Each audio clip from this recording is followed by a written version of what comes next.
Hey guys, तो हम रसशास्त्र एवं बहसज कल्पना का फर्स्ट पेपर पढ़ रहे हैं जिसमें हम देख रहे हैं कल्पना निर्माण सेकंड। तो इसके अंतर्गत आज हम देखेंगे संधान कल्पना। तो इसमें हम देखेंगे introduction, significance of Sandhan Kalpana, classification. तो स्टार्ट करते हैं। तो बात करते हैं संधान कल्पना के। तो इसका इंट्रोडक्शन देखेंगे। तो संधान कल्पना का वर्णन हमें कहाँ कहाँ देखने को मिलता है। तो संधान कल्पना का जैसे संधान कल्पना क्या हो गया, जैसे सुरा हो गया, मध्य हो गया, आशव आदि ये सब हो गया। तो इसका वर्णन कहाँ देखने को मिलता है, तो वैदिक काल में सबसे पहले इसका उल्लेख हमें मिलता है। अगर चिकित्सा की दृष्टि से बात करें तो सर्वप्रथम चरक संहिता में हमें संधान कल्पना का वर्णन मिलता है। इसके बाद में सुश्रुत संहिता हो गया, सारंगधर संहिता हो गया, इन सब ग्रंथों में संधान कल्पना का वर्णन मिलता है। अमरकोश ने अभिशव शब्द संधान के पर्याय के रूप में दिया है। अब बात करते हैं कि ये जो संधान कल्पना है इसका विकास कैसे हुआ। तो जो चिकित्सक वर्ग था वो क्या चाहता था कि जो हम औषधियाँ बना रहे हैं, जो कल्प बना रहे हैं, वो बहुत दिन तक टिकाऊ रहे और उसके रस, वीर, विपाक, प्रभाव में कोई कमी ना हो और उसका उपयोग वो बहुत वर्षों तक कर सके। जो इनकी इच्छा थी उसी के बेस पे आसव, अरिष्ट आदि संधान कल्पनाओं तथा धातुओं की भस्मों का विकास हुआ। अब बात करते हैं इसके इटियोलॉजी की। तो संधान शब्द संध्यते यद इति संधा में ल्युट प्रत्यय लगाने से निर्मित होता है। संध्यते यद इति संधानम, संधान का अर्थ क्या होता है, मिलना, अर्थात एक साथ कई द्रव्यों का एकत्र मिलना संधान होता है। मतलब कि जो एक साथ कई द्रव्य होते हैं उनको हम जब एकत्र एक जगह पे इकट्ठा करते हैं, मिलाते हैं, तो उसी को क्या कहते हैं, संधान कहते हैं। बात करते हैं इसके डिफिनीशन की। तो क्या है, द्रवेषु चिरकालस्थ द्रव्यम यत् संधितम भवेत आसव अरिष्ट भवेदस्तु प्रोच्यते भेषजो चितम। इसका वर्णन कहाँ देखने को मिलता है, तो सारंगधर संहिता मध्यम खंड 10/1 में इसका वर्णन मिलता है। तो मतलब क्या है कि द्रव पदार्थ में जब द्रव्य को एक साथ मिलाते हैं, द्रव में हमारा क्या हो गया, तो जल हो गया, क्वाथ हो गया, तो इसमें जब हम द्रव्य मतलब गुड़ हो गया, धात की पुष्प, ये सब हो गया, तो इसको जब एक साथ मिला के चिरकाल तक मतलब कि काफ़ी समय के लिए जब रख देते हैं तो वो क्या होता है, उसमें संधान होता है, मतलब फर्मेंटेशन होता है। तो उससे जो द्रव्य तैयार होता है उसे हम क्या कहते हैं, आसव अरिष्ट कहते हैं। ये जो कल्पनाएं होती हैं हमारे शरीर के ऊपर शीघ्र इफेक्ट करती हैं, मतलब बहुत जल्दी ये इफेक्ट करने लगती हैं। और ये जो कल्पनाएं होती हैं इनका जो सेल्फ लाइफ होता है बहुत समय तक होता है। केवलम द्रव्यम व भेषज अन्नादि संयुक्तम चिरकालस्थि वैद्य संधान परिकीर्तितम। ये कहाँ देखने को मिलता है, इसका वर्णन कहाँ मिलता है, तो द्रव्य गुण में यादव जी ने बताया है। इसका अर्थ क्या होता है कि केवल द्रव्य, द्रव्य मतलब कि क्या होता है, द्रव मतलब क्या हो गया हमारा, जैसे जल हो गया, सरस हो गया, ये सब, और द्रव्य में मतलब क्या आ गया, वही हमारा धात की पुष्प वगैरह।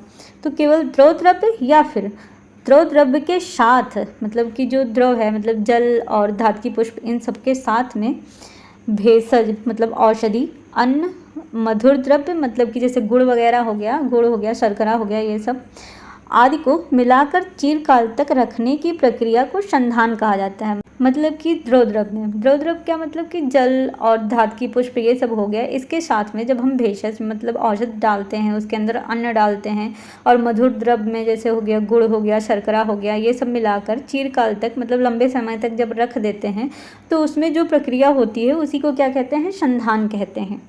बात करते हैं आचार्य चरक ने क्या बताया है।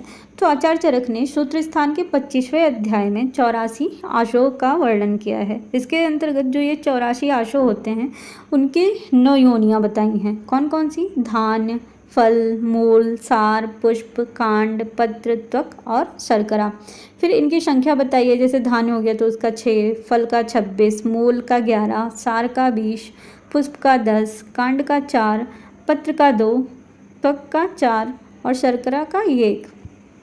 ये जो 9 योनियाँ हैं इन्हीं को मूल द्रव्य बताया आचार्य चरक ने, और इन्हीं के संयोग और संस्कार से आसो क्या होता है, आगणित, आगणित मतलब जिसकी गणना नहीं हो सकती, मतलब कि इनफाइनाइट होते हैं। इन योनियों से वर्णित धानाशों के अंतर्गत निम्न का उल्लेख मिलता है। जैसे धान्याशों में क्या क्या मिलेगा, तो हमें शुरा हो गया, शौवीर हो गया, तुशोदक हो गया, मेरय हो गया, मेदक हो गया और धान्याम्ल हो गया। जो शुरा, मेरे और मेदक होता है वो क्या होता है, मध्य कल्पना होता है। इसका स्वाद कैसा होता है, तो मीठा होता है। और इसमें कौन कौन सी कल्पनाएं आएंगी, तो आशो हो गया, अरिष्ट हो गया।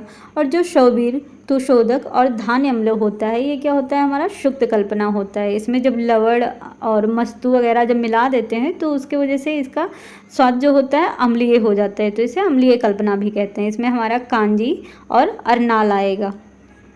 अब बात करते हैं सिग्निफिकेंस ऑफ संधान कल्पना की, मतलब संधान कल्पना का महत्व क्या है। तो ये जो संधान कल्पना होती है ये क्या होती है, इसकी जो सेल्फ लाइफ होती है वो काफ़ी अधिक होती है। और क्या होता है कि ये क्विक एक्शन करने वाली होती है, मतलब ये फास्ट एब्जॉर्ब होगी, तो जब फास्ट एब्जॉर्ब होगी तो उसका एक्शन भी बहुत जल्दी होगा। और ये क्या होती है, हाई पोटेंसी की होती है और इजी इनटेक होती है, इजी इनटेक होती है और इसकी हम लो डोज लेते हैं।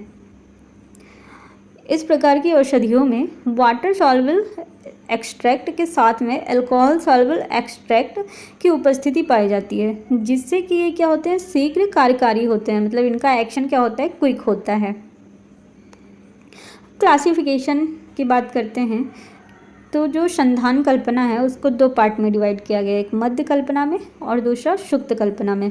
मध्य में हमारा क्या क्या आएगा, तो शुरा, शिघु, वरुड़ी, आशो, अरिष्ट, मेरे और कोहल आएगा। जो शिघु है उसको भी दो पार्ट में बांटा गया है, एक पक्वरस और दूसरा अपक्वरस। फिर जो शुरा है उसको भी 5 पार्ट में डिवाइड किया गया है, कौन कौन सा, प्रसन्ना, कदम्बरी, मेदक, जगल और वक्कश में।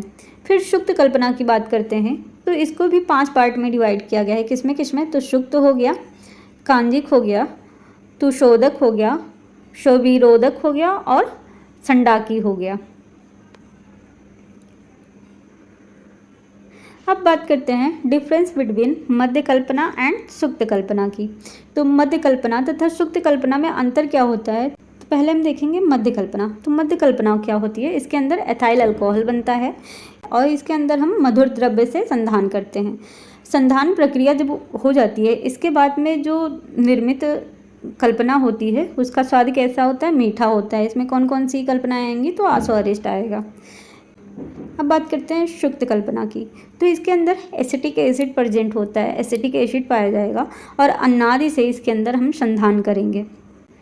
इसके अंदर क्या होता है कि जब हम लवण आदि और लवण हो गया ये सब मिला दिए और मस्तु मिला दिए तो इसके संयोग से जो कल्पना होती है वो क्या होती है, अम्लीय हो जाती है, मतलब खट्टी हो जाती है। तो इसमें कौन कौन सी कल्पनाएं आएंगी, जैसे कांजी हो गया, अरनाल हो गया, ये कल्पनाएं आएंगी। तो आज का हमारा टॉपिक यहीं पे समाप्त होता है।